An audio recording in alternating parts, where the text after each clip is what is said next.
गंगा की उत्पत्ति तथा महिमा। श्री कृष्ण कहते हैं, प्रिय, इसी बीच में भगवान शंकर वहां उपस्थित हुए। उनके मुख पर मुस्कुराहट थी।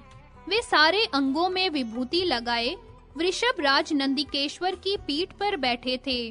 व्याघ्र चर्म का वस्त्र, सर्पमय यज्ञोपवीत, सिर पर सुनहरे रंग की जटा का भार, ललाट में अर्धचंद्र, हाथों में त्रिशूल, पट्टिश तथा उत्तम खटवांग धारण किए, श्रेष्ठ रत्नों के सार तत्व से निर्मित स्वर यंत्र लिए भगवान शिव शीघ्र ही वाहन से उतरे और भक्ति भाव से मस्तक झुका कमलाकांत को प्रणाम करके उनके वाम भाग में बैठे। फिर इंद्र आदि समस्त देवता, मुनि, आदित्य, वसु, रुद्र, मनु, सिद्ध और चारण वहां पधारे। उन सबने पुरुषोत्तम की स्तुति की। उस समय उनके सारे अंग पुलकित हो रहे थे। फिर समस्त देवताओं ने सिर झुकाकर भगवान शिव को प्रणाम किया। तदनंतर स्वर यंत्र लिए भगवान शंकर ने सुमधुर ताल स्वर के साथ संगीत आरंभ किया। प्रिय, उसमें हम दोनों के गुणों तथा रास संबंधी सुंदर पदों का गान होने लगा। मन को मोह लेने वाले साम्यिक राग, कंठ की एक तानता, एक मनोहर मान, गुरु लघु के क्रम से पद भेद विराम, अति दीर्घ गमक तथा मधुर आनंद के साथ उन्होंने प्रेम पूर्वक स्वयं निर्मित ऐसा संगीत छेड़ा जो संसार में अत्यंत दुर्लभ है। उस समय भगवान शिव के संपूर्ण अंगों में रोमांच हो आया था और वे नेत्रों से बारंबार आंसू बहाते थे। प्रिय, उस संगीत को सुनने मात्र से वहां बैठे हुए मुनि तथा देवता मूर्छित एवं बेसुध हो द्रव रूप हो गए। श्री हरि के पार्षदों की तथा ब्रह्मा जी की भी यही दशा हुई। भगवान नारायण, लक्ष्मी तथा गान करने वाले स्वयं शिव भी द्रव रूप हो गए। प्राणेश्वरी, उस समय वैकुंठ धाम को जल से पूर्ण हुआ देख मुझे शंका हुई। तब वहां जाकर मैंने उन सब देवता आदि की मूर्तियों का पूर्ववत निर्माण किया। उनके वैसे ही रूप, वैसे ही अस्त्र शस्त्र तथा वैसे ही वाहन भूषण बनाए। उनके स्वभाव, मन तथा विषय वासनाएं भी पूर्ववत थीं। तदनंतर उस जल राशि के लिए वैकुंठ के चारों ओर स्थान बनाया। फिर उसकी अधिष्ठात्री देवी अपने उस वास स्थान में आई।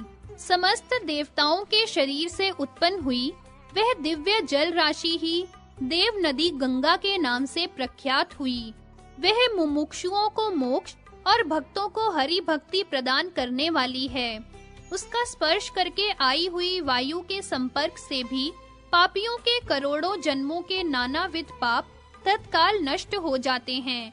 प्राणेश्वरी, देव नदी के साक्षात दर्शन तथा स्पर्श का क्या फल होगा, यह मैं भी नहीं जानता।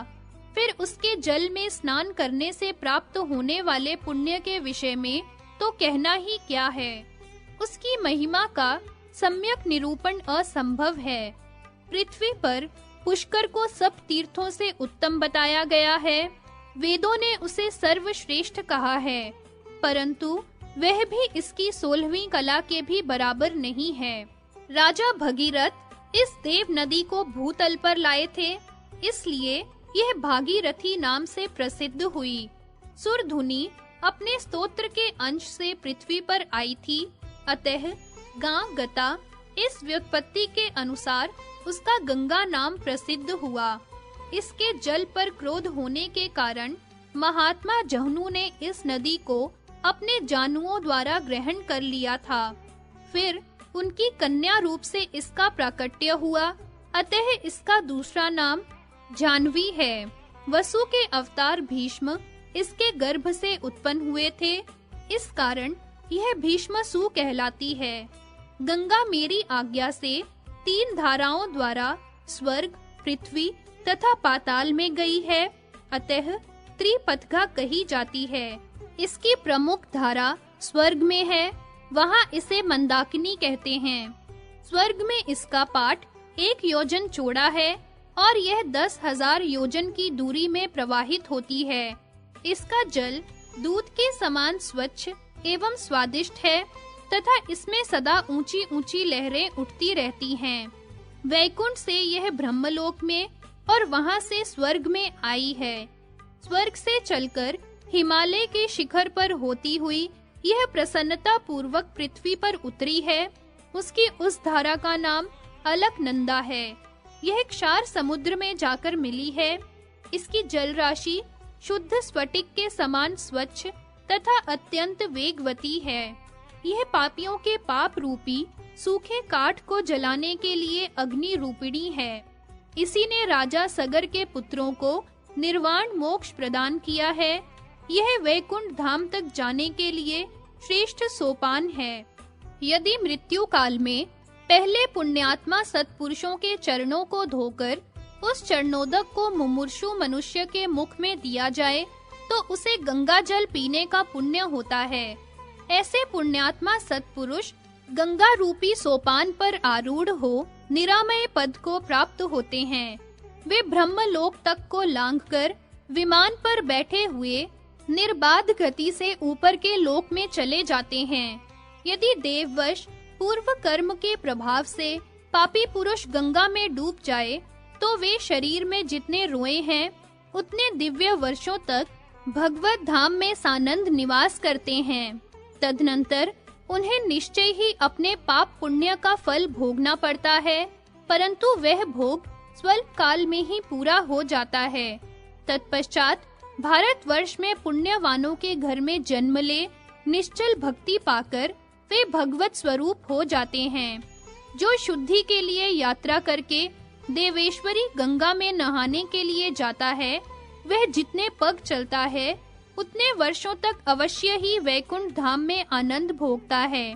यदि आनुषंगिक रूप से भी गंगा को पाकर कोई पाप युक्त मनुष्य उसमें स्नान करता है तो वह उस समय सब पापों से मुक्त हो जाता है। यदि वह फिर पाप में लिप्त न हो तो निष्पाप ही रहता है। कलयुग में 5000 वर्षों तक भारतवर्ष में गंगा की साक्षात स्थिति है। उसके विद्यमान होते हुए कली का क्या प्रभाव रह सकता है? कली में 10,000 वर्षों तक मेरी प्रतिमाएं तथा पुराण रहते हैं। उनके होते हुए वहां कली का प्रभाव क्या हो सकता है? गंगा की जो धारा पाताल लोक को जाती है उसका नाम भोगवती है। वह सदा दुग्ध फेन के समान स्वच्छ तथा अत्यंत वेगवती है। अमूल्य रत्नों तथा श्रेष्ठ मणियों की वह सदा खान बनी रहती है। सुस्थिर यौवन वाली नागकन्याएं उसके तट पर सदा ही क्रीड़ा करती हैं। स्वयं देवी गंगा वैकुंठ को चारों ओर से घेरकर सदा प्रवाहित होती रहती है। मेरी इस पुत्री का विनाश प्रलय काल में भी नहीं होता। उसका परम मनोहर दिव्य तट नाना रत्नों की खान है। इस प्रकार गंगा के जन्म का सारा पुण्यदायक प्रसंग मैंने कह सुनाया।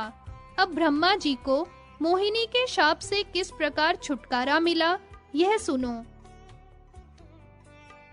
गंगा स्नान से ब्रह्मा जी को मिले हुए शाप की निवृत्ति, गोलोक में ब्रह्मा जी को भारती की प्राप्ति, भारती सहित ब्रह्मा का अपने लोक में प्रवेश, भगवान शिव के दर्प भंग की कथा, वृकासुर से उनकी रक्षा, श्री राधिका के पूछने पर श्री कृष्ण के द्वारा शिव के तत्व रहस्य का निरूपण।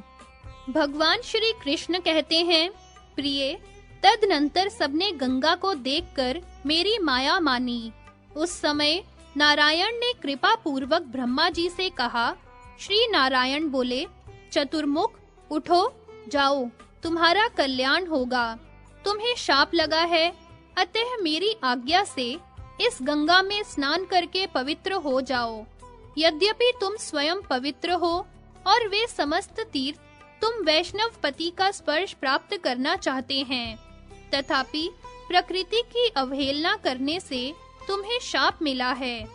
अहंकार सभी के लिए पापों का बीज और अमंगलकारी होता है। तुम शीघ्र ही मेरे परात्पर धाम गोलोक को जाओ। वहां प्रकृति की अंश रूपा मंगलदायिनी भारती को पाओगे। कल्याण सृष्टि की बीज रूपिणी प्रकृति को अपनाओ। अहो, तुमने एक कल्प तक तप किया है, तो भी इस समय एक अप्सरा के शाप से कोई भी तुम्हारे मंत्र को नहीं ग्रहण करते हैं। अन्य देवताओं की पूजा में भी तुम्हारी ही पूजा होगी, क्योंकि तुम ही जगत के धारण पोषण करने वाले स्वात्मा राम, सर्वरूपी तथा सब और समस्त देहों में पूजा स्वरूप हो। उस समय मेरी आज्ञा मानकर जगत गुरु ब्रह्मा ने गंगा के जल में स्नान किया और मुझे प्रणाम करके वे शीघ्र ही गोलोक को चले गए। फिर समस्त देवता और मुनि भी प्रसन्नता पूर्वक अपने-अपने स्थान को लौट गए। वे बारंबार मेरे परम निर्मल यश का गान कर रहे थे। ब्रह्मा जी ने गोलोक में जाकर मेरे मुखार विंद से निर्गत संपूर्ण विद्याओं की अधिदेवी सती भारती को प्राप्त किया।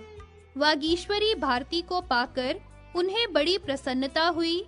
उन त्रिभुवन मोहिनी देवी को प्राप्त करके मुझे प्रणाम करने के अनंतर वे लौट आए। ब्रह्मलोक के निवासियों ने उन भारती देवी को देखा। वे कौतूहल से भरी हुई परम सुंदरी, रमणीया तथा श्वेत वर्णा थी। उनके मुख पर मंद मुस्कान की प्रभा फैल रही थी। मुख शरद ऋतु के चंद्रमा को लज्जित कर रहा था। नेत्र शरद ऋतु के प्रफुल्ल कमलों के समान जान पड़ते थे। दीप्तिमान ओष्ठ और अधर पल्लव पके बिंबा फल की प्रभा को छीन लेते थे। मुक्ता पंक्ति की शोभा को तिरस्कृत करने वाली दंत पंक्तियों से उनके मुख की मनोहरता बढ़ गई थी। रत्न निर्मित केयूर कंगन हाथों की और रत्नों के नूपुर चरणों की शोभा बढ़ाते थे। रत्नमय युगल कुंडलों से कानों के नीचे के भाग झलमला रहे थे। रत्नेंद्र सार निर्मित हार से उनका वक्षः स्थल अत्यंत प्रकाशमान दिखाई देता था। वे अग्नि शुद्ध सूक्ष्म वस्त्र धारण करके नूतन यौवन से संपन्न एवं अत्यंत कमनीय दृष्टि गोचर होती थी। उनके 2 हाथों में वीणा और पुस्तक तथा अन्य हाथों में व्याख्या की मुद्रा देखी जाती थी। ब्रह्मलोक निवासियों ने उन पर प्रिय वस्तुएं निछावर करके परम मंगलमय उत्सव मनाया और ब्रह्मा तथा भारती को वे सानंद पुरी कृष्ण कहते हैं। प्रिय, ब्रह्मांडों में जिन-जिन लोगों को अपनी शक्ति पर गर्व होता है, उनके उस गर्व या अभिमान को जानकर मैं ही उन पर शासन करता हूँ। उनके घमंड को चूर कर देता हूँ, क्योंकि मैं सबका आत्मा और परात्पर परमेश्वर हूँ। पहले ब्रह्मा के गर्व को जो मैंने चूर्ण किया था, वह प्रसंग तो तुमने सुन लिया। अब शंकर, पार्वती, इंद्र, सूर्य, अग्नि, दुर्वासा तथा धन्वंतरी के अभिमान भंजन का प्रसंग क्रमशः सुनाता हूँ, सुनो। प्रिय, छोटे बड़े जो भी लोग हैं, उनके इस तरह के गर्व को मैं अवश्य चूर्ण कर देता हूँ। स्वयं शिव मेरे अंश हैं, जगत के संहारक हैं और मेरे समान ही तेज, ज्ञान तथा गुण से परिपूर्ण हैं। प्रिय, योगी लोग उनका ध्यान करते हैं। वे योगींद्रों के गुरु के भी गुरु हैं तथा ज्ञानानंद स्वरूप हैं। उनकी कथा कहता हूँ, सुनो। 60 सहस्त्र युगों तक दिन रात तपस्या करके मेरी कला से पूर्ण भगवान शिव तप और तेज में मेरे समान हो गए। सनातन तेज की राशि हो गए। उनमें करोड़ों सूर्यों के समान प्रकाश प्रकट हुआ। वे भक्तों की मनोवांछा पूर्ण करने के लिए कल्प वृक्ष रूप हो गए। योगींद्र गण दीर्घ काल तक उनके तेज का ध्यान करते-करते उसके भीतर अत्यंत सुंदर स्वरूप का साक्षात्कार करने लगते हैं। उनकी अंग कांति शुद्ध स्फटिक के समान उज्जवल है। वे 5 मुखों से सुशोभित होते हैं और उनके प्रत्येक मुख में 3-3 नेत्र शोभा पाते हैं। हाथों में त्रिशूल और पट्टिश है। कटी भाग में व्याघ्र चर्ममय वस्त्र शोभा पाता है। वे श्वेत कमल के बीच की माला से स्वयं ही अपने आप का, अपने मंत्रों का जप करते हैं। उनके प्रसन्न मुख पर मंद हास्य की छटा छाई रहती है। वे परात्पर शिव मस्तक पर अर्ध चंद्रमा का मुकुट तथा सुनहरे रंग की जटाओं का भार धारण करते हैं। उनका स्वरूप शांत है। वे तीनों लोकों के स्वामी तथा भक्तों पर अनुग्रह करने के लिए कातर रहने वाले हैं। अपने आप को परमेश्वर मानकर समस्त संपत्तियों के दाता होकर कल्प वृक्ष के समान सबको सारी मनोवांछित वस्तुएं देते हैं। जो जिस वस्तु की इच्छा करता है उसे वही वर देकर वे समस्त वरों के स्वामी हो गए हैं। इस प्रकार स्वात्मा राम शिव अपनी ही लीला से अभिमान को अपनाकर गर्व युक्त हो गए। एक समय की बात है, वृक नामक दैत्य ने शिव के केदार तीर्थ में 1 वर्ष तक दिन रात कठोर तपस्या की। कृपा निधान शिव प्रतिदिन कृपा पूर्वक अभीष्ट वर देने के लिए उनके पास जाते थे, परंतु वह असुर किसी दिन भी वर नहीं ग्रहण करता था। वर्ष पूर्ण होने पर भगवान शंकर निरंतर उसके सामने उपस्थित रहने लगे। वे भक्ति पाश से बंधकर वर देने के लिए उद्यत हो क्षण भर भी वहां से अन्यत्र न जा सके। संपूर्ण ऐश्वर्य, समस्त सिद्धि, भोग, मोक्ष तथा श्री हरि का पद, यह सब कुछ भगवान शूलपाणी देना चाहते थे, परंतु उस दैत्य ने कुछ भी ग्रहण नहीं किया। वह केवल उनके चरण कमलों का ध्यान करता रहा। जब ध्यान टूटा, तब उस दैत्य राज ने अपने सामने साक्षात शिव को देखा, जो संपूर्ण संपदाओं के दाता हैं। उन्हीं की माया से प्रेरित हो वृक ने भक्ति पूर्वक यह वर मांगा कि प्रभो, मैं जिसके माथे पर हाथ रख दूं, वह जलकर भस्म हो जाए। तब बहुत अच्छा कहकर जाते हुए भगवान शिव के पीछे वह दैत्य राज दौड़ा। फिर तो मृत्युंजय शंकर मृत्यु के भय से त्रस्त होकर भागे। उनका डमरू गिर पड़ा। मनोहर व्याघ्र चर्म की भी यही दशा हुई।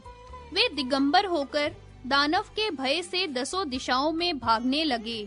वे चाहते तो उसे मार डालते, परंतु भक्त वत्सल जो ठहरे, अतः भक्त पर कृपा करके उसे मारते नहीं थे। साधु पुरुष दुष्ट के अनुसार बर्ताव कदापि नहीं करते हैं। भगवान शिव उसे समझा भी न सके। उन्होंने कृपा पूर्वक उसे अपना स्वरूप ही माना, क्योंकि उनकी सर्वत्र समान दृष्टि थी। शिव उसे अपनी मृत्यु मानकर भयभीत हो उठे। उनका अहंकार गल गया। भद्रे, मुझे याद करते हुए उन्होंने मेरी ही शरण ली। उस समय मुझे अपने आश्रम पर आते देख उन्हें कुछ धैर्य मिला। उनके कंठ, ओठ और तालु सूख गए थे और वे भय से विवल हो हे हरे, रक्षा करो इसका जप कर रहे थे। तब मैंने उस दैत्य को अपने पास बिठाकर समझाया और सब समाचार पूछा। पूछने पर उसने सब बातें क्रमशः बताईं। उस समय मेरी आज्ञा से वह असुर तुरंत माया द्वारा ठगा गया। मैंने उसको यह कहकर मोह में डाल दिया कि तुम अपने सिर पर हाथ रखकर परीक्षा तो करो कि यह बात सत्य है या नहीं। उसने अपने मस्तक पर हाथ रखा और तत्काल जलकर भस्म हो गया। तब सिद्ध, सुरेंद्र, मुनींद्र और मनु प्रसन्नता पूर्वक उत्तम भक्ति भाव से मेरी स्तुति करने लगे और शिवजी लज्जित हो गए। उनका गर्व चूर्ण हो गया। फिर मैंने उन्हें समझाया और वे अपने स्थान को गए। इसी तरह गर्व में भरे हुए रुद्र भयानक असुर त्रिपुर का वध करने के लिए गए। वे मन ही मन यह समझकर कि मैं तो समस्त लोकों का संहारक हूँ, फिर मेरे सामने इस पतिंगे के समान दैत्य की क्या बिसात है। युद्ध क्षेत्र में गए। उस समय उन्होंने मेरे दिए हुए त्रिशूल तथा श्रेष्ठ कवच को साथ नहीं लिया था। उनका त्रिपुर के साथ 1 वर्ष तक दिन रात युद्ध होता रहा, किंतु कोई भी किसी पर विजय नहीं पा सका। सम्रांगन में दोनों समान सिद्ध हुए। प्रिय, पृथ्वी पर युद्ध करके दैत्य राज माया से बहुत ऊंचाई पर 50 करोड़ योजन ऊपर उठ गया। साथ ही विश्वनाथ शंकर भी उस दैत्य का वध करने के लिए तत्काल ऊपर को उठे। वहां निराधार स्थान पर 1 मास तक युद्ध चलता रहा। भयानक संग्राम हुआ। अंत में शिव को उठाकर उस दैत्य ने भूतल पर दे मारा। रथ सहित रुद्र के धाराशायी हो जाने पर देवऋषि गण भयभीत हो मेरी स्तुति करने लगे और बार-बार बोले, श्री कृष्ण रक्षा करो, रक्षा करो। भय का कारण उपस्थित हुआ जान शिव ने निर्भयता पूर्वक मेरा ही स्मरण किया। उन्होंने संकट काल में मेरे ही दिए हुए स्तोत्र से भक्ति पूर्वक मेरा स्तवन किया। उस समय अपनी कला द्वारा शीघ्र ही वृषभ रूप धारण करके मैंने सोते शंकर को सींगों से उठाया और उन्हें अपना कवच तथा शत्रु मर्दन शूल दिया। उसे पाकर उन्होंने दानवों के उस अत्यंत ऊंचे स्थान त्रिपुर को, जो आकाश में निराधार टिका हुआ था, मेरे दिए हुए शूल से नष्ट कर दिया। इसके बाद शिव ने मुझ दर्पहंता का ही बारंबार लज्जा पूर्वक स्तवन किया। दैत्यराज त्रिपुर उसी क्षण चूर-चूर होकर पृथ्वी पर गिर पड़ा। यह देख सब देवता और मुनि प्रसन्नता पूर्वक शिवजी की स्तुति करने लगे। तब से भगवान शंकर ने विघ्न के बीज स्वरूप दर्प को त्याग दिया। वे ज्ञानानंद स्वरूप से स्थित हो सब कर्मों में निर्लिप्त भाव से संलग्न रहने लगे। तदनंतर मैं अपने प्रिय भक्त शंकर को वृष रूप से पीठ पर वहन करने लगा, क्योंकि तीनों लोकों में शिव से बढ़कर प्रियतम मेरे लिए दूसरा कोई नहीं है। ब्रह्मा मेरे मन स्वरूप, महेश्वर मेरे ज्ञान रूप और मूल प्रकृति ईश्वरी भगवती दुर्गा मेरी बुद्धि रूपा हैं। निद्रा आदि जो शक्तियां हैं, वे सब की सब प्रकृति की कलाएं हैं। साक्षात सरस्वती मेरी वाणी की अधिष्ठात्री देवी हैं। कल्याण के अधिदेवता गणेश जी मेरे हर्ष हैं। स्वयं धर्म परमार्थ है तथा अग्निदेव मेरे भक्त हैं। गोलोक के संपूर्ण निवासी मेरे समस्त ऐश्वर्य के अधिदेवता हैं। तुम सदा मेरे प्राणों की अधिष्ठात्री देवी एवं प्राणों से भी अधिक प्यारी हो। गोपांगनाएं तुम्हारी कलाएं हैं, अतएव मुझे प्यारी हैं। गोलोक निवासी समस्त गोप मेरे रोमकूप से उत्पन्न हुए हैं। सूर्य मेरे तेज और वायु मेरे प्राण हैं। वरुण जल के अधिदेवता तथा पृथ्वी मेरे मल से प्रकट हुई है। मेरे शरीर का शून्य भाग ही महाकाश कहा गया है। काम की उत्पत्ति मेरे मन से हुई है। इंद्र आदि सब देवता मेरी कला के अंशांश से प्रकट हुए हैं। सृष्टि के बीज रूप जो महत आदि तत्व हैं, उन सब का बीज रूप आश्रयहीन आत्मा मैं स्वयं ही हूँ। कर्म भोग का अधिकारी जीव मेरा प्रतिबिंब है। मैं साक्षी और निरीह हूँ, किसी कर्म का भोगी नहीं हूँ। मुझ स्वेच्छामय परमेश्वर का यह शरीर भक्तों के ध्यान के लिए है। एकमात्र परात्पर परमेश्वर मैं ही प्रकृति हूँ और मैं ही पुरुष। भगवन, आप सब तत्वों के ज्ञाता, सबके बीज और सनातन पुरुष हैं। समस्त संदेहों का निवारण करने वाले प्रभु, मेरे अभीष्ट प्रश्न का समाधान कीजिए। भगवान शंकर संपूर्ण ज्ञानों के अधिदेवता, समस्त तत्वों के ज्ञाता, मृत्युंजय, काल के भी काल तथा आपके ही तुल्य महान हैं। फिर वे अपने सारे अंगों में विभूति क्यों लगाते हैं? पंचमुख और त्रिलोचन क्यों कहलाते हैं? दिगंबर और जटाधारी क्यों हैं? सर्प समुदाय से क्यों विभूषित होते हैं? वे देवेंद्र श्रेष्ठ वाहन छोड़कर वृषभ के द्वारा क्यों भ्रमण करते हैं? रत्न सार निर्मित आभूषण क्यों नहीं धारण करते हैं? अग्नि शुद्ध दिव्य वस्त्र को त्याग कर व्याघ्र चर्म क्यों पहनते हैं? पारिजात छोड़कर धतूर के फूल क्यों धारण करते हैं? उनके मस्तक पर रत्नमय किरीट धारण करने की इच्छा क्यों नहीं होती? जटा पर ही उनकी अधिक प्रीति क्यों है? दिव्य लोक छोड़कर उन प्रभु को शमशान में रहने की अभिलाषा क्यों होती है? चंदन, अगुरु, कस्तूरी तथा सुगंधित पुष्पों को छोड़कर वे बिल्व पत्र तथा बिल्व काष्ठ के अनुलेपन की स्पृहा क्यों रखते हैं? मैं यह सब जानना चाहती हूँ। प्रभु, आप विस्तार के साथ इसका वर्णन करें।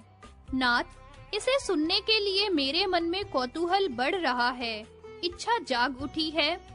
राधिका की यह बात सुनकर मधुसूदन ने हंसते हुए उन्हें अपने समीप बिठा लिया और कथा कहना आरंभ किया। श्री कृष्ण बोले, प्रिय, पूर्णतम महेश्वर ने 60,000 युगों तक तप करते हुए मन के द्वारा मेरा सानंद ध्यान किया। तत्पश्चात वे तपस्या से विरत हो गए। इसी बीच उन्होंने मुझे अपने सामने खड़ा देखा। अत्यंत कमनीय अंग, किशोर अवस्था और परम उत्तम श्याम सुंदर रूप, सब कुछ अनिर्वचनीय था। मेरे उस रूप को देखकर त्रिलोचन के लोचन तृप्त न हो सके। वे एकटक नेत्रों से देखते रहे तथा भक्ति के उद्रेक से प्रेम विह्वल हो महाभक्त शिव रोने लगे। उन्होंने सोचा, सहस्त्र मुख शेषनाग तथा चतुर्मुख ब्रह्मा बड़े भाग्यवान हैं, जिन्होंने बहुसंख्यक नेत्रों से भगवान के मनोहर रूप का दर्शन करके अनेक मुखों से उनकी स्तुति की है। मैं ऐसे स्वामी को पाकर 2 ही नेत्रों से इनके रूप को क्या देखूं और एक ही मुख से इनकी क्या स्तुति करूं। इस बात को उन्होंने 4 बार दोहराया। तपस्वी शंकर के मन ही मन इस प्रकार संकल्प करने पर उनके 4 मुख और प्रकट हो गए तथा पहले के मुख को लेकर पंचम संख्या की ही पूर्ति हो गई। उनका एक-एक मुख 3-3 नेत्रों से सुशोभित होने लगा। इसलिए वे पंचमुख और त्रिलोचन नाम से प्रसिद्ध हुए। शिव की स्तुति की अपेक्षा मेरे रूप के दर्शन में ही अधिक प्रेम है, इसलिए उनके नेत्र ही अधिक प्रकट हुए। उन ब्रह्म स्वरूप शिव के वे 3 नेत्र सत्व, रज तथा तम नामक 3 गुण रूप हैं। इसका कारण सुनो। भगवान शिव सात्विक अंश वाली दृष्टि से देखते हुए सात्विक जनों की, राजस दृष्टि से राजसिक लोगों की तथा तामस दृष्टि से तमोगुणी लोगों की रक्षा करते हैं। संहार करता हर के ललाटवर्ती तामस नेत्र से पीछे चलकर संहार काल में क्रोध पूर्वक संवर्तक अग्नि का आविर्भाव होता है। वे अग्नि देव करोड़ों ताड़ों के बराबर ऊंचे, करोड़ों सूर्यों के समान प्रकाशमान तथा विशाल लपटों से युक्त हो अपनी जीभ लपलपाते हुए तीनों लोकों को दग्ध कर देने में समर्थ हैं। भगवान शंकर सती के दाह संस्कार जनित भस्म को लेकर अपने अंगों में मलते हैं, इसलिए विभूतिधारी कहे जाते हैं। सती के प्रति प्रेम भाव के कारण ही वे उनकी हड्डियों की माला और भस्म धारण करते हैं। यद्यपि शिव स्वात्मा राम हैं, तथापि उन्होंने पूरे 1 साल तक सती के शव को लेकर चारों ओर घूमते हुए रोदन किया था। सती का एक-एक अंग जहां-जहां गिरा, वहां-वहां सिद्ध पीठ हो गया। जो मंत्रों की सिद्धि प्रदान करने वाला है, राधिके तदनंतर अवशिष्ट शव को छाती से लगाकर वे मूर्छित हो सिद्धि क्षेत्र में गिर पड़े। तब मैंने महेश्वर के पास जा उन्हें गोद में ले सचेत किया और शोक को हर लेने वाले परम उत्तम दिव्य तत्व का उपदेश दिया।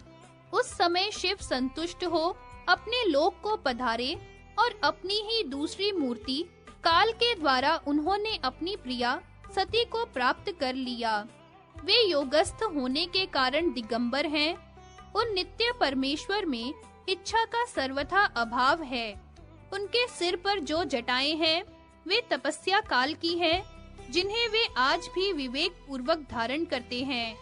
योगी को केशों का संस्कार करने तथा शरीर को वेशभूषा से विभूषित करने की इच्छा नहीं होती।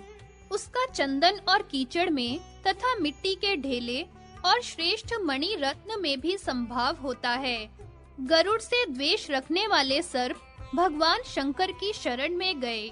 उन्हीं शरणागतों को वे कृपा पूर्वक अपने शरीर में धारण करते हैं। उनका वृषभ रूप वाहन तो मैं स्वयं हूँ। दूसरा कोई भी उनका भार वहन करने में समर्थ नहीं है। पूर्व काल में त्रिपुर के वध के समय मेरे कलांश से उस वृषभ की उत्पत्ति हुई। पारिजात आदि पुष्प तथा चंदन आदि सुगंधित पदार्थ वे शिव मुझको अर्पित कर चुके हैं, इसलिए उनमें उनकी कभी प्रीति नहीं होती। धतूर, बिल्व पत्र, बिल्व काष्ठ का अनुलेपन, गंधहीन पुष्प तथा व्याघ्र चर्म योगियों को अभीष्ट है, इसलिए उनमें उनकी सदा प्रीति रहती है। दिव्य लोक में, दिव्य शैया में और जन समुदाय में उनका मन नहीं लगता है, इसलिए वे अत्यंत एकांत शमशान में रहकर दिन रात मेरा ध्यान किया करते हैं। ब्रह्मा से लेकर कीट पर्यंत प्रत्येक प्राणी को भगवान शिव समान समझते हैं। केवल मेरे इस अनिर्वचनीय रूप में ही उनका मन निरंतर लगा रहता है।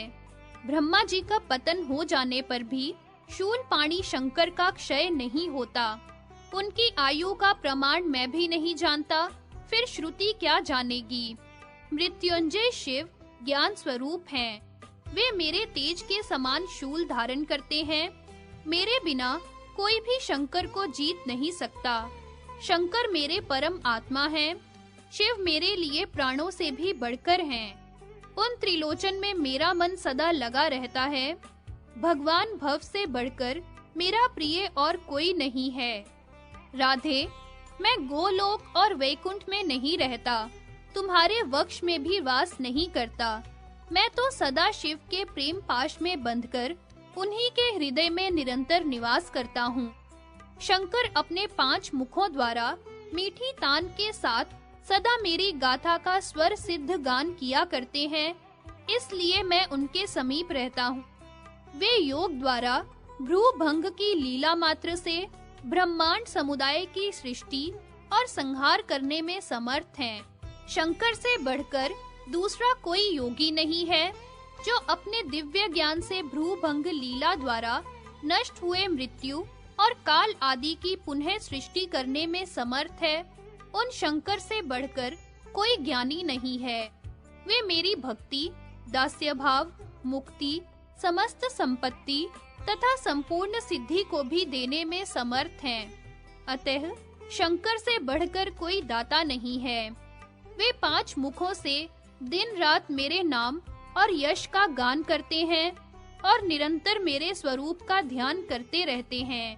अतः शंकर से बढ़कर कोई भक्त नहीं है। मैं, सुदर्शन चक्र तथा शिव, ये तीनों समान तेजस्वी हैं।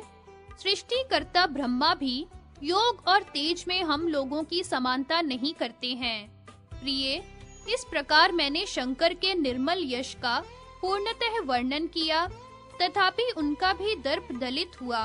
अब तुम और क्या सुनना चाहती हो? देवी सती और पार्वती के गर्भ मोचन की कथा, सती का देह त्याग, पार्वती का जन्म, गर्भवश उनके द्वारा आकाशवाणी की अवहेलना, शंकर जी का आगमन, शैलराज द्वारा उनकी स्तुति तथा उस स्तुति की महिमा।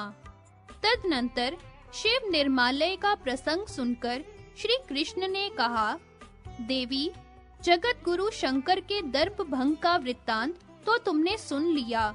अब मुझसे दुर्गा के दर्प विमोचन की कथा सुनो।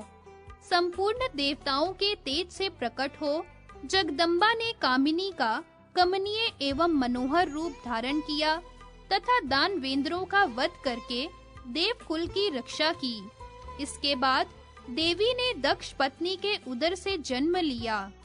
दक्ष कन्या सती देवी ने पिनाक पाणी शिव को पति रूप में ग्रहण किया और बड़ी भक्ति के साथ वे निरंतर स्वामी की सेवा में लगी रहीं। देव योग से देवताओं की सभा में दक्ष के साथ शिव की अकारण शत्रुता हो गई। दक्ष ने घर आकर एक यज्ञ का आयोजन किया।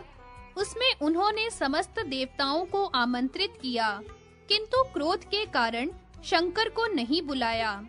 सब देवता अपनी पत्नियों के साथ दक्ष के घर आए, परंतु स्वाभिमानवश शंकर अपने गणों के साथ वहां नहीं गए। उनके मन में भी दक्ष के प्रति बड़ा रोष था।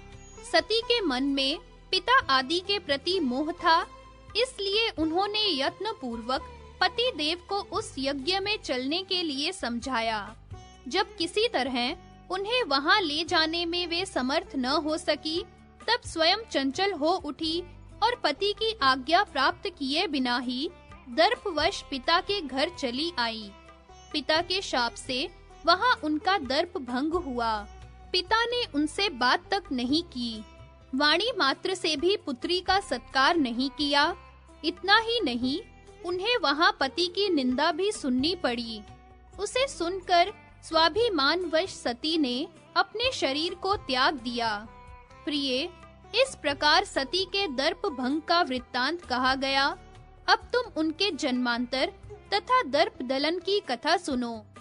सती ने शीघ्र ही गिरिराज हिमालय की पत्नी मेना के गर्भ से जन्म ग्रहण किया। शिव ने प्रेमवश सती की चिता का भस्म और उनकी अस्थियां ग्रहण की। अस्थियों की तो माला बनाई और भस्म से अंगराग का काम लिया। वे प्रेमवश बार-बार सती को याद करते और उनके विरह में इधर-उधर घूमते रहते थे। उधर मेना ने देवी को जन्म दिया। उनकी आकृति बड़ी ही मनोहर थी।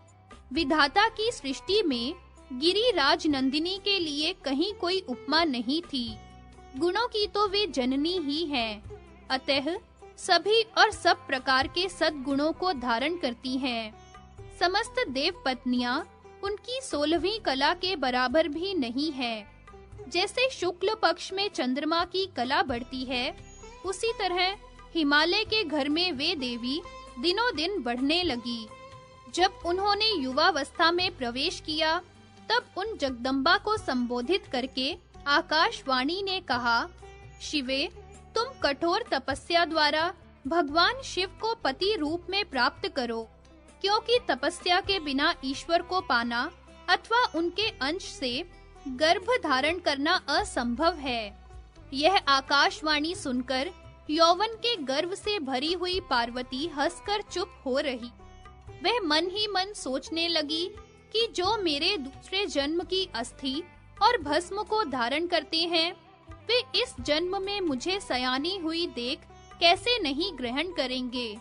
जो चतुर होकर भी मेरे शोक से समूचे ब्रह्मांड में भटकते फिरे, वे ही मुझ परम सुंदरी को अपनी आंखों से देख लेने पर क्यों नहीं ग्रहण करेंगे। जिन कृपा निधान ने मेरे लिए दक्ष यज्ञ का विध्वंस कर डाला था, वे अपनी जन्म जन्म की पत्नी मुझ पार्वती को क्यों नहीं ग्रहण करेंगे।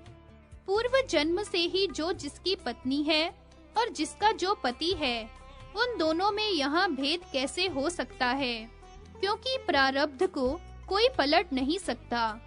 अत्यंत अभिमान के कारण अपने को समस्त रूप और गुणों का आधार मानकर साध्वी शिवा ने तप नहीं किया। उन्होंने शिव को ईश्वर नहीं समझा। समस्त सुंदरियों में मुझसे बढ़कर सुंदरी दूसरी कोई नहीं है, यह धारणा हृदय में लेकर शिवा देवी गर्ववश तपस्या में प्रवृत्त नहीं हुई। वे यही सोचती थी कि पुरुष अपनी स्त्रियों के रूप, यौवन तथा वेशभूषा का ग्राहक है। शिव मेरा नाम सुनते ही बिना तपस्या के मुझे ग्रहण कर लेंगे। मन में यह विश्वास लेकर गिरिजा हिमवान के घर में रहती थी और दिन रात सखी सहेलियों के बीच खेल कूद में मतवाली रहा करती थी। इसी समय शीघ्रता पूर्वक दूत ने गिरिराज के भवन में आकर दोनों हाथ जोड़ उनके सामने मधुर वाणी में कहा। दूत बोला, शैलराज, उठिए, उठिए, अक्षय वट के पास जाइए। वहां वृषभ वाहन महादेव जी अपने गणों के साथ पधारे हैं। महाराज, आप भक्ति भाव से मस्तक झुका उन्हें मधु पर्क आदि देकर उन इंद्रियातीत देवेश्वर का पूजन कीजिए। महादेव जी सिद्धि स्वरूप, सिद्धों के स्वामी, योगींद्रों के गुरु के भी मृत्युंजय, काल के भी काल तथा सनातन ब्रह्म ज्योति हैं। वे प्रभु परमात्मा स्वरूप, सगुण तथा निर्गुण हैं। उन्होंने भक्तों के ध्यान के लिए निर्मल महेश्वर रूप धारण किया है। दूत की यह बात सुनकर हिमवान प्रसन्नता पूर्वक उठे और मधु पर्क आदि साथ ले भगवान शंकर के समीप गए। दूत की पूर्वोक्त बात सुनकर देवी शिवा के मुख और नेत्र प्रसन्नता से खिल उठे। उन्होंने अपने मन में यही माना कि महेश्वर मेरे ही लिए आए हैं। यही जानकर उन्होंने विविध दिव्य वस्त्रों तथा दिव्य रत्न अलंकारों एवं मालाओं के द्वारा अपने संपूर्ण अंगों को सुसज्जित किया। तत्पश्चात अपने अनुपम रूप को देखकर पार्वती ने मन ही मन शंकर जी का ध्यान किया। विशेषतः स्वामी के चरण कमलों का वे चिंतन करने लगी। उस समय शिव को छोड़कर माता-पिता, बंधु-बांधव, साध्वी वर्ग तथा सहोदर भाई किसी को भी उन्होंने अपने मन में स्थान नहीं दिया। इधर गिरिराज हिमालय ने वहां जाकर भगवान चंद्रशेखर के दर्शन किए। वे गंगा जी के रमणीय तट से ऊपर को आ रहे थे। उनके मुख पर मंद मुस्कान की प्रभा फैल रही थी। वे संस्कार युक्त माला धारण किए मेरे नाम का जप कर रहे थे। उनके सिर पर सुनहरी प्रभा से युक्त जटा राशि विराजमान थी। वे वृषभ की पीठ पर बैठकर हाथ में त्रिशूल लिए सब प्रकार के आभूषणों से सुशोभित थे। सर्प का ही यज्ञोपवीत पहने सर्पमय आभूषणों से विभूषित थे। उनकी अंग कांति शुद्ध स्फटिक के समान उज्जवल थी। वे वस्त्र के स्थान में व्याघ्र चर्म धारण किए, हड्डियों की माला पहने तथा अंगों में विभूति रमाए बड़ी शोभा पाते थे। दिगंबर वेश, 5 मुख और प्रत्येक मुख में 3-3 नेत्र थे। उनके श्री अंगों से करोड़ों सूर्यों के समान प्रकाश फैल रहा था। हिमवान ने उनके चारों ओर एकादश रुद्रों को देखा जो ब्रह्म तेज से प्रकाशमान थे। शिव के वाम भाग में महाकाल और दाहिने भाग में नंदिकेश्वर खड़े थे। भूत प्रेत, पिशाच, कूष्मांड, ब्रह्म राक्षस, बेताल, क्षेत्रपाल, भयानक पराक्रमी भैरव, सनक, सनंदन, सनत कुमार, सनातन, जैगी शव्य, कात्यायन, दुर्वासा और अष्टावक्र आदि ऋषि सब उनके सामने खड़े थे। हिमालय ने इन सबको मस्तक झुकाकर भगवान शिव को प्रणाम किया और पृथ्वी पर माथा टेक दंड की भांति पड़कर दोनों हाथ जोड़ लिए।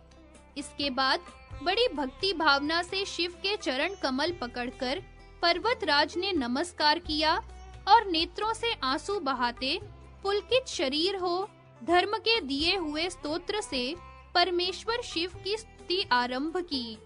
हिमालय बोले, भगवन, आप ही सृष्टिकर्ता ब्रह्मा हैं, आप ही जगत पालक विष्णु हैं, आप ही सबका संहार करने वाले अनंत हैं और आप ही कल्याण दाता शिव हैं। आप गुणातीत ईश्वर, सनातन ज्योति स्वरूप हैं, प्रकृति और उसके ईश्वर हैं, प्राकृत पदार्थ रूप होते हुए भी प्रकृति से परे हैं। भक्तों के ध्यान करने के लिए आप अनेक रूप धारण करते हैं। जिन रूपों में जिसकी प्रीति है, उसके लिए आप वे ही रूप धारण करते हैं। आप ही सृष्टि के जन्मदाता सूर्य हैं, समस्त तेजों के आधार हैं। आप ही शीतल किरणों से सदा शस्यों का पालन करने वाले सोम हैं। आप ही वायु, वरुण और सर्वदाहक अग्नि हैं। आप ही देवराज इंद्र, काल, मृत्यु तथा यम हैं। मृत्युंजय होने के कारण मृत्यु की भी मृत्यु, काल के भी काल तथा यम के भी यम है। वेद, वेदकर्ता तथा वेद वेदांगों के पारंगत विद्वान भी आप ही हैं। आप ही विद्वानों के जनक, विद्वान तथा विद्वानों के गुरु हैं। आप ही मंत्र, जप, तप और उनके फलदाता हैं। आप ही वाक और आप ही वाणी की अधिष्ठात्री देवी हैं। आप ही उसके सृष्टा और गुरु हैं। अहो, सरस्वती का बीज अद्भुत है। यहाँ कौन आपकी स्तुति कर सकता है? ऐसा कहकर गिरिराज हिमालय उनके चरण कमलों को धारण करके खड़े रहे। भगवान शिव वृषभ पर बैठे हुए शैलराज को प्रबोध देते रहे। जो मनुष्य तीनों संध्याओं के समय इस परम पुण्यमय स्तोत्र का पाठ करता है, वह भव सागर में रहकर भी समस्त पापों तथा भयों से मुक्त हो जाता है। पुत्रहीन मनुष्य यदि 1 मास तक इसका पाठ करे तो पुत्र पाता है। भार्याहीन को सुशीला तथा परम मनोहारिणी भार्या प्राप्त होती है। वह चिरकाल से खोई हुई वस्तु को सहसा तथा अवश्य पा लेता है। राज्य भ्रष्ट पुरुष भगवान शंकर के प्रसाद से पुनः राज्य को प्राप्त कर लेता है। कारागार, शमशान और शत्रु संकट में पड़ने पर तथा अत्यंत जल से भरे गंभीर जलाशय में नाव टूट जाने पर, विष खा लेने पर, महाभयंकर संग्राम के बीच फंस जाने पर तथा हिंसक जंतुओं से घिर जाने पर इस स्तुति का पाठ करके मनुष्य भगवान शंकर की कृपा से समस्त भयों से मुक्त हो जाता है।